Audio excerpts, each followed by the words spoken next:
Tonight we have a very special guest for our show. I'll be interviewing Sandi Gardiner. Sandi, welcome to my show. Hi, welcome, and thank you. Thanks for having me. Oh, you're very welcome. It's always great to have one of you guys on, and I am very appreciative that you were, or I should say grateful, that you were able to find the time in your days to do this for me. Sure.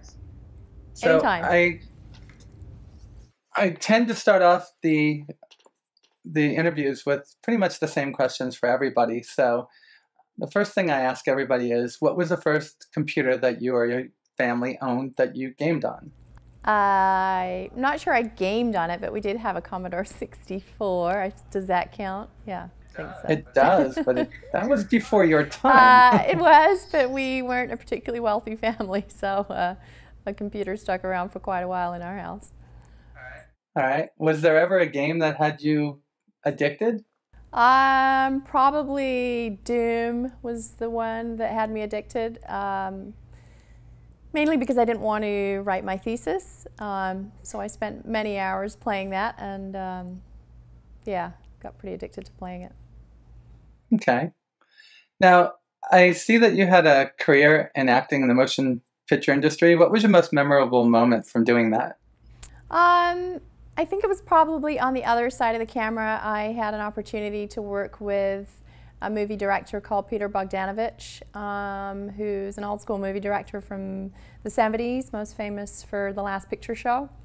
And he was just great to work for, and I used to love car rides with him because he would talk a lot about movies in the 50s and being part of that, and the 70s. So I would have liked How to long be ago around was that that? time.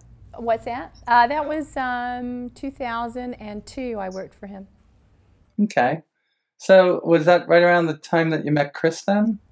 It was. I came to Los Angeles for the second time in 2003, and I interned at his film company when I was doing my master's in business. And what positions did you hold with him when he was producing the movies he did? I wrote coverage on scripts that came in, and did a lot of basic kind of office stuff there. I actually didn't go, well, I did go on set, but it wasn't credited. I was on set for his film Lucky Number 11, not Outlander, but Lord of War in South Africa, and Acidust in South Africa as well. Okay. So were you part of the initial Star Citizen pitch, or I think they called it something else back then, didn't they? Yes, last July. Feels like, no, not last July. It would be the last July. So it was called Space Traders, was the way that Chris pitched it to me over a year and a half ago. So yeah. What was your initial thought? I thought it was really cool. I really did think it was really cool, which is pretty much why I signed up for it. I don't have experience in the video game industry, so to speak, in actually the role that I'm doing. So, but what Chris pitched to me really spoke to me, so, and there you have it. So how much of the crowdfunding campaign, or the way that you're funding Star Citizen and Squadron 42, was thought of in the very beginning? It was pretty much all thought of in the very beginning. I think at that time it was probably really only Tim Schafer who had done something of note. Yeah, I think so. It was quite a while ago. He was kind of the one that pioneered something similar to what we were thinking of doing. And then right before we launched, Project Eternity launched their first campaign, which did really well. So yeah, we kind of had crowdfunding. Okay, the Kickstarter was very successful. Could you remember the moment that, like, the team there realized that it was a success? Probably, I would say in the last 10 days of the campaign was when we felt like we'd really done a good job. We thought we'd done a good job in the beginning, and the website crashed and there was a few problems, and we just kept on going and kept campaigning. We had quite a few things that came in right at the end. So that was really rewarding that people responded to it favorably. So what are the responsibilities that you have day to day with Cloud Imperium Games? I do an umbrella of things, and it's probably not traditional marketing in the sense, although I guess it is, because it is branding and positioning our brand in the marketplace. On a day-to-day basis, I deal a lot with our hardware partners, which is kind of in progress behind the scenes, and that should take effect come towards the end of this year. I oversee the events that we are doing, so our Citizen Con tour that's happening this year, with the first event being at PAX East in Boston. So we just sealed a venue for that. And I oversee our linear stuff at the moment. So we have the Next Great Starship, which is starting at the end of January. We have some really awesome entries, and it's quite interesting, the judges that we have with the different opinions that they have, which is cool. Judges should have different opinions. So I oversee that. The merchandising, mostly from the design aspect. What else? I did start doing customer service stuff, but that's mainly now Chelsea and another rep, Lawrence, and also Alexis, who do that. And then I just hired somebody today, so you'll probably be hearing from them soon. I also professional mod team. We interviewed a pro mod team this morning, so that is going to be changing on our website. What else? That sounds like a lot. Can't think of what else I did today. Sounds like you do a lot. So yeah, but we're looking for people in all those areas, but I guess I've kind of pioneered the division and then looking for people to take it over. Well, you just probably answered one of the questions somebody wanted me to ask, which was, what are you doing when you're answering emails at 2 a.m.? That's a good question. I don't know. I tend to work a lot, so that's probably my addiction, a bit of a workaholic. But it's kind of not really work, it's fun, so... But yeah, I do answer emails at all odd hours. That came from somebody that was that had lit their concierge button, as they called it. So. Yeah, I used to answer concierge, certainly during the Kickstarter campaign when there were fewer people in concierge. I was answering that around the clock. I mean, when you're in the middle of a campaign, you tend to not sleep. So. Yeah. Next question for that then. I don't know if this one's for you. It's actually it has to do with crowdfunding. It's, crowdfunding is unique. However, growing more popular with the way that games are being funded today. I think you guys really pioneered this. I know other people did, but people are starting to see how much money Star Citizen made. What challenges did you have to overcome early on in the campaign, in this campaign? I think, I mean, you just never know. We did take a risk, right? So we did a lot of research, and we did our best to have a good PR campaign, and Chris obviously put his best prototype forward, and he had a team supporting him. There's a lot of, when you're hiring new people, it's a little foreign. Like I've done quite a few job interviews, and it's not as easy to find somebody to replace a lot of the roles that I do. I mean, certainly in the initial part of the campaign, we weren't really hiring a lot of people because we didn't know how well we're going to do, but still explaining to people what we're trying to do is challenging, because it's a new form of, they're like, okay, so people pledge money and then you talk to them every day, or like they're just, it's a new form of communication and back and forth. The community obviously has a lot of input, and Chris is, looks for their input, and so do I as well. And it's challenging in as much that it's kind of scary and exciting. So it is kind of challenging, because it's, what if they don't like what you have or what you say, or you have to deal with it. Yeah.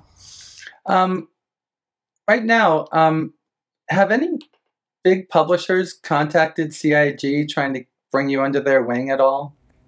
You mean like a kind of an Activision thing, or that kind of stuff? Yeah, like companies that are looking at you guys and the potential that you have. We had private investors who were willing to jump on board once we had shown that there was interest. And then when we showed that there was a lot of interest, those private investors were not publishers. Okay. So, but no, not really. I think that comes from people that fear something big pulling you guys off track, but I know that won't happen. Yeah, I mean, I think Chris is a pretty strong personality and strong in his opinions, and quite, I think the energy comes off that he's quite independent. So the publishers probably, I don't know. I mean, it's not like he doesn't know them and they don't know him, so, but. I think what I find when I tell people about Star Citizen is that more people know Chris than I ever thought. It's pretty amazing. Yeah, it's where I go to buy coffee for the office.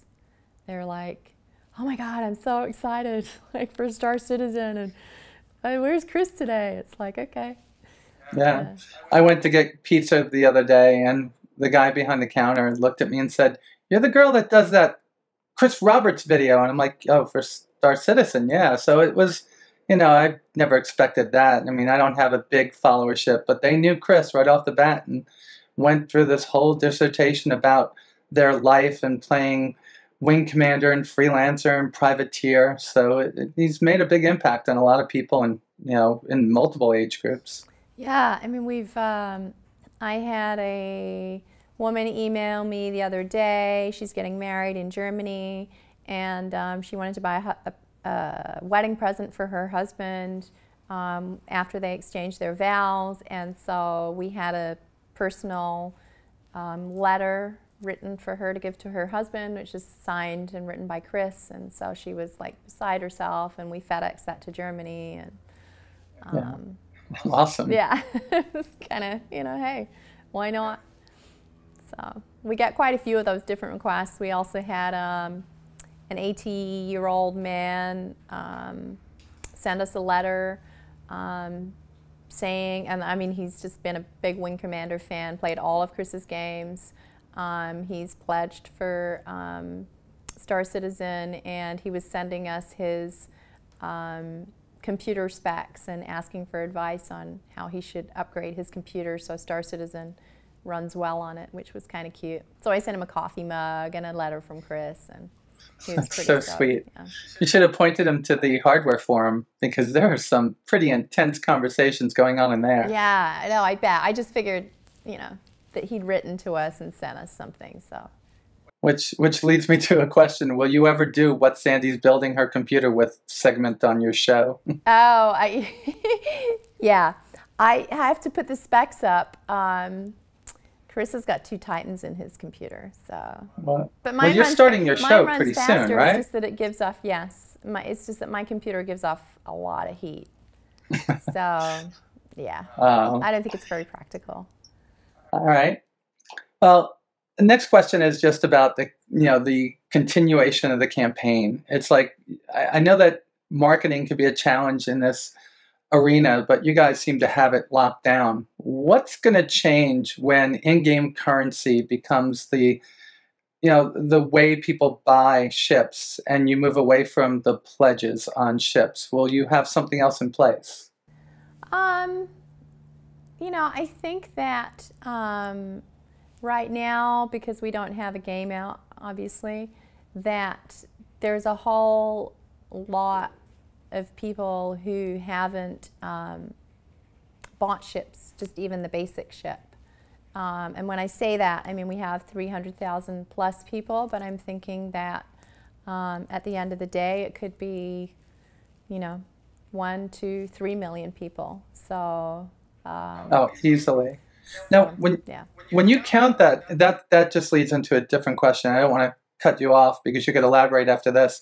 The 300,000 number, is that unique individual people, or can some people, or is that packages?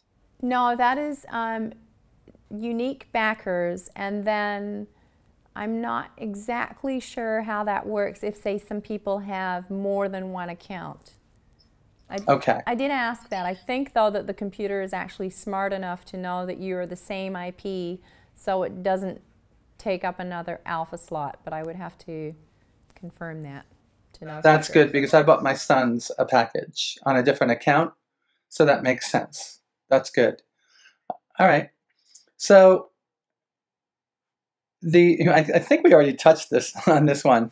Originally when you started Concierge, $1,000 seemed to be a distant, goal for a lot of people. But at this point, there's thousands of people that have hit that Concierge button. Have you had any challenges trying to support that community at all as it grows larger? Yes, it is quite challenging, the concierge department.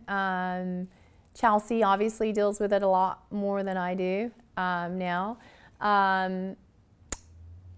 It's and rightly so, that people have pledged a lot. $1,000 is a lot of money. So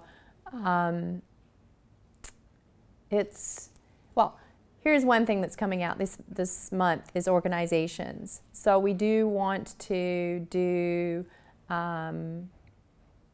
groups for, say, black, titanium, platinum, all the different concierge levels, split them up a little bit more, and then give them information through organizations that kind of gives them a little bit more and divide it. Because it's challenging now that there's more people. The 10,000 and the 1,000, we should kind of be different. Yeah, exactly. So. I know, because in my, I guess I have an organization now. We've got multiple space marshals, wing commanders, and somebody that's, I guess, talking to Chelsea about getting the completionist now. So right. And those are well above the $1,000 mark. The last I looked. Right, and we want to do. People ask us, say, for example, about the Million Mile High Club, and we do have information about that, but it would be good that we get something formal from Chris, and then we can post it in that organization, and then people know what that's about, and just things like that. So that's amazing. Yeah. So you also, you're quite involved with picking and designing the things, the hard merchandise that we get to purchase. How is that process? Like, how long does it take you from idea to actually being able to ship something? For example, we've just gone into production on the 10-inch Constellation model, and what has to happen is you have to make a mold. We actually got turned down by pretty much every company to make these Constellation, the model, because it's so complicated. So we got turned down by all the toy factories, and actually we're accepted by a company who makes things for, say, Audi, Mercedes, the little toy, not toy, but they're models that they have that are made out of metal. So that all happened like mid last year, canvassing, quoting, going back and forth on the design, you know, I have to get like Chris involved, the designers involved. So that, for example, is going to take maybe a year. It's crazy. Other things don't take as long. A patch, for example, I can turn that around in 2 or 3 weeks. 3 weeks. The hoodies, anything that involves fabric, t-shirts, hoodies, whatever, sweater, that takes a little while because you have to source the fabric, try the fabric, dye the fabric, pre-shrink the fabric. We did have an issue with the polo shirts, the 4XL. We're going to do another run of those for 4XL people. So all you 4XL people, please send us in your measurements so we can get a good average of what our fans need. Because sizes today, it's not necessarily true to size. When somebody says, oh, I'm a 2XL, in different countries that kind of means different things. So I noticed that. Those things don't turn around quite as quickly. And then also there's numbers. People say, oh, I want to get dog tags, for example, but can you sell enough numbers to make it viable? I think at this point, whatever you put on the site, people are going to throw money at. Right, right.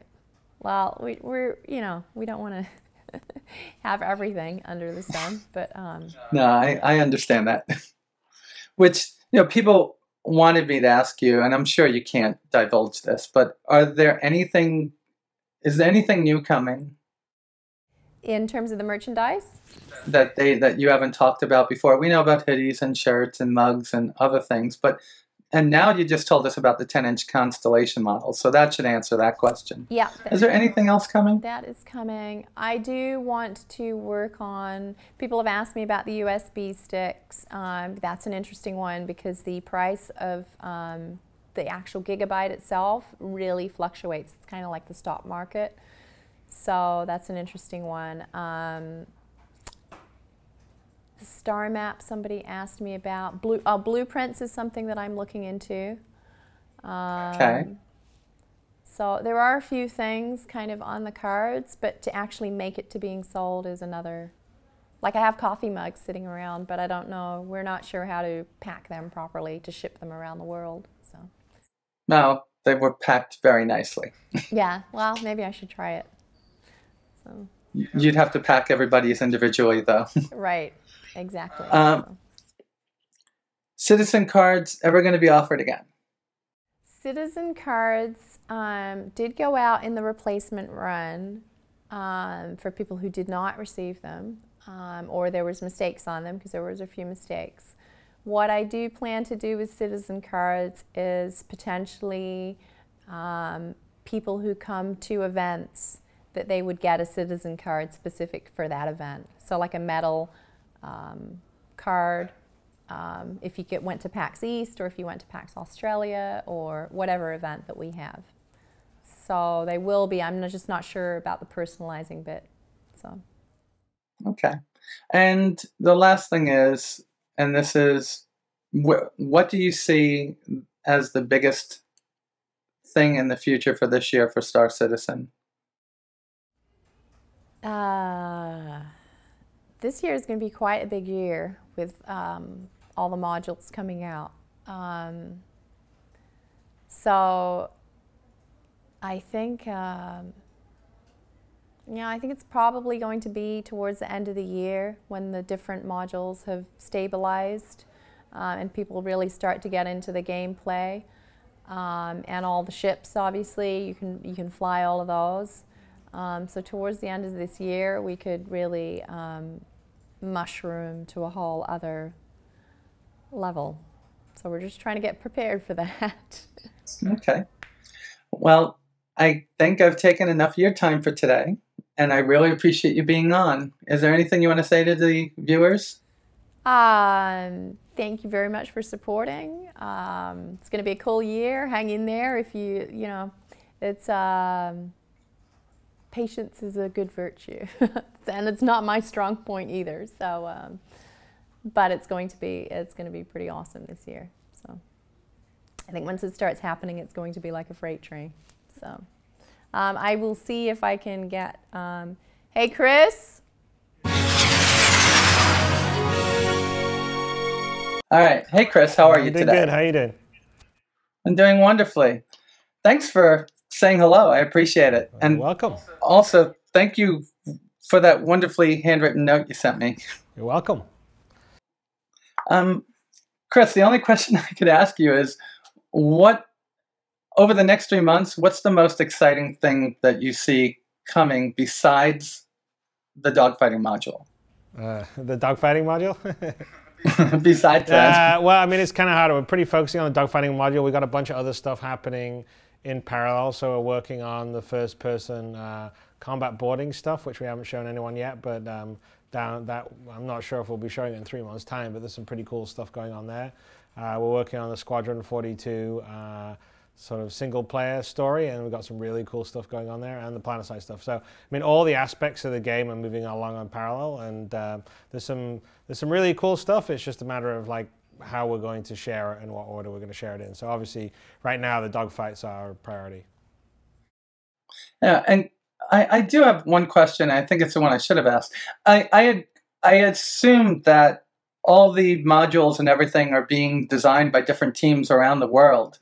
When one falls behind, does it stack all, does it push all the other ones behind a little bit too? Not so much. I mean, we operate in parallel, so that's kind of the idea of having multiple studios work on different aspects of the game. So the one aspect of the game that, is mission critical is the back-end hub, which is one of the things that we wanted to wait for the dogfighting module.